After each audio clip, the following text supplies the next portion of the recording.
Bueno, este trabajo demuestra cómo los métodos numéricos tradicionales que conocemos en ingeniería, como método de diferencia finita, elementos finitos, etcétera, no se pueden aplicar cuando la geometría no es euclidiana.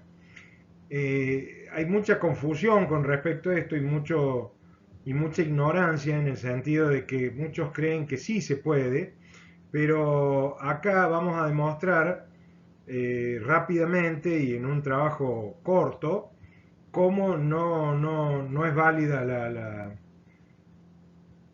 la aplicación. Bueno, primeramente debemos recordar que hemos definido una teoría de cáscaras afines que hemos desarrollado en artículos anteriores y que ya han sido presentadas en congresos del EMSI, de manera tal que vamos a tratar de pasar rápidamente por esta primera etapa para poder avanzar sobre lo que queremos demostrar, que es que ningún método de aproximación de los que conocemos puede aplicarse al haber cambiado la geometría. En este caso nosotros la hemos cambiado por una geometría unimodular afín, o sea, no es euclidiana. Bueno, introducimos primeramente las denominadas coordenadas normales afines de una cáscara. A tal fin consideramos la superficie media en la cáscara del sistema no deformado, que denotaremos m sub 0, parametrizada localmente por una función vectorial suficientemente diferenciable expresada por x sub 0, ¿no es cierto? Que es una inmersión topológica, embedding en inglés. Las coordenadas del dominio son u sub 1 o sub 2, de tal forma que se puede expresar localmente como se está demostrando allí. Entonces, no vamos a ahondar demasiado en la cáscara en sí, porque supuestamente ya conocemos la primera forma fundamental, la segunda forma fundamental, etcétera. La normal unimodular afín y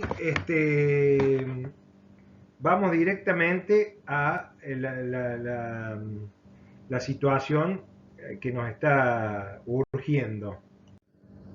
Bueno, se ha partido de una configuración de la cáscara no deformada que al aplicársele las solicitaciones pasa a un estado deformado, por supuesto en equilibrio, usando en ambos estados los invariantes de la geometría unimodular afín. Entonces partimos de justamente una semiesfera que al deformarse queda un semielipsoide. Justamente en este ejemplo, pero si quisiéramos aproximar a la superficie media deformada en esta nueva teoría, de ninguna manera podríamos usar los invariantes euclidianos, porque la distancia euclidiana no es un invariante afín. Y este impedimento se va a ver en el siguiente ejemplo. Para ver claramente el ejemplo, veamos en el plano, para hacerlo todavía más fácil. Entonces, en lugar de hablar de volúmenes, vamos a hablar de áreas. Y tomemos la semicircunferencia, ¿no es cierto?, de radio 1, que va a transformarse en una semielipse, ¿no es cierto?, que va a quedar menos 3 un tercio. Vamos a ver entonces cómo queda esta situación. Lo que se representó en la figura anterior es el primer paso en la aproximación lineal de los segmentos circular y elipsoidal, que para el caso euclidiano está constituido por las respectivas rectas secantes, como se expuso y se observa.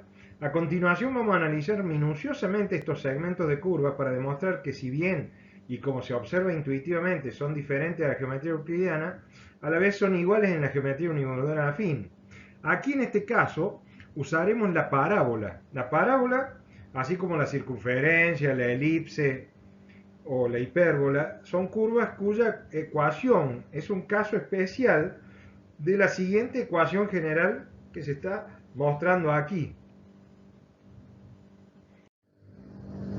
El procedimiento será el siguiente, entonces se buscará la parábola P que aproxima la circunferencia de radio 1 y que comparte las tangentes en 0, 1 y en menos 1, 0, como se muestra en la figura.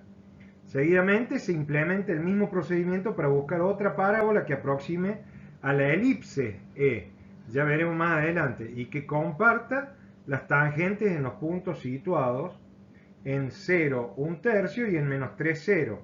A los efectos que no haya confusiones se trabajará con el cuarto de circunferencia y con el cuarto de elipse. En el segundo cuadro, como se observa en la siguiente figura, entonces acá vemos cómo en la semielipse ya deformada, ¿no es cierto? La parábola que es tangente en -3, 0 y en 0, 1/3, aproxima de alguna manera a la semielipse.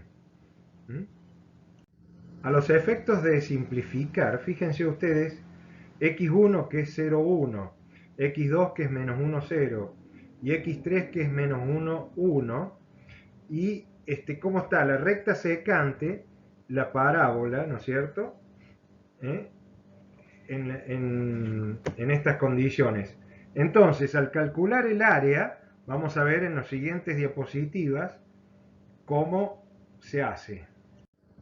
Para hacer uso del desarrollo de la geometría unimodular afín en el plano, consideremos la parábola que pasa por los puntos 0, 1 y -1, 0 y que es tangente al arco de circunferencia en ambos puntos, como se ve en la figura. Por lo tanto, usando la fórmula del área ya conocida, A sub 1, 2, entonces, y nos da directamente un medio. Seguidamente veamos en el cuarto de elipse considerado en la figura, considerando ahora los puntos x sub 1, 0, 1/3, x sub 2, -3, 0 y x sub 3, -3, 1/3, y usando la misma fórmula para calcular el área, vamos a ver el resultado. Y el resultado vemos que también es un medio, o sea que es idéntico al anterior. Es decir, a modo de ser lo más explícito posible y haciendo un resumen teórico, abundamos en que la transformación unimodular afín, evidentemente el área se conservó, se mantuvo, vale un medio. Bueno, de esta forma se pudo ver que, digamos, a través de un ejemplo bastante sencillo, didáctico, la imposibilidad de aplicar métodos numéricos ya muy conocidos y muy usados en la ingeniería y de gran éxito en ingeniería, ¿no es cierto? Esos han sido los solvers, pero en este caso tienen la limitación de que solo se pueden aplicar con geometría euclidiana. Cuando cambia la geometría por otra que es no euclidiana, como por ejemplo la unimodular afín, ya no se puede aplicar estos métodos. Con lo cual hemos demostrado que ningún método de aproximación de los conocidos se pueden aplicar cuando la geometría es no euclidiana. En este caso, una geometría unimodular afín, pero se puede hacer extensivo a otras geometrías no euclidianas.